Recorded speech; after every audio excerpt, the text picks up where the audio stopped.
మన ప్రభు అయిన యేసుక్రీస్తు నామములో మీ అందరికీ శుభములు. నేటి మన ధ్యానాంశము కీర్తనలు గ్రంథము 89వ కీర్తన 9వ వచనము.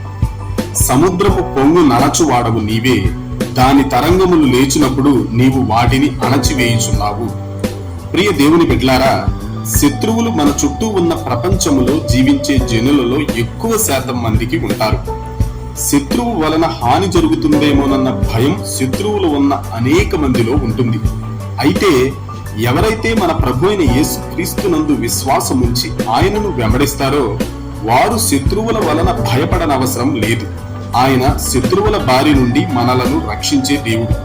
ఎటువంటి హాని గాని కీడు గాని మనలను ముట్టకుండా మనలను కాపాడే సర్వశక్తిమంతుడు మన ప్రభు.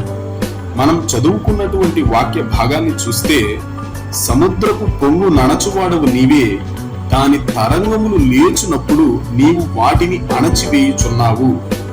ఈ వాక్యమును మనం పరిశీలిస్తే సముద్రపు పొంగు అంటే ఎగసి పడుతున్న శత్రువులు అని మనం అర్థం చేసుకోవచ్చు.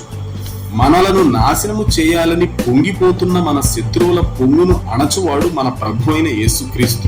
మన ధ్యానాంశములోని తరువాయి భాగాన్ని పరిశీలిస్తే, మన శత్రువులు సముద్రపు తరంగముల వలె లేచినప్పుడు వారిని కూడా అణచేవాడు మన ప్రభు అయిన యేసుక్రీస్తు. మన ప్రభువు ఇచ్చే కాపుదల మనకున్నంత వరకు మనమేమాత్రము భయపడనవసరం లేదు. ఈ వాక్యాన్ని వింటున్న ప్రియ సహోదరుడా, సహోదరి, నీ పరిస్థితి ఎలా ఉంది? శత్రు భయం వలన కలత చెందావా? శత్రువు నీకు నష్టాన్ని కలుగజేసి నిన్ను నాశనం చేస్తాడని ఆందోళన చెందుతున్నావా? నీవు మన ప్రభు అయిన యేసుక్రీస్తు నందు విశ్వాసముంచి మారు మనస్సు పొంది తిరిగి జన్మించిన వ్యక్తివైతే నీవు భయపడనవసరం లేదు. మన ప్రభు అయిన యేసుక్రీస్తును ఆశ్రయించు. ఆయనను హృదయపూర్వకముగా వేడుకో. ఆయనే నిన్ను రక్షిస్తాడు.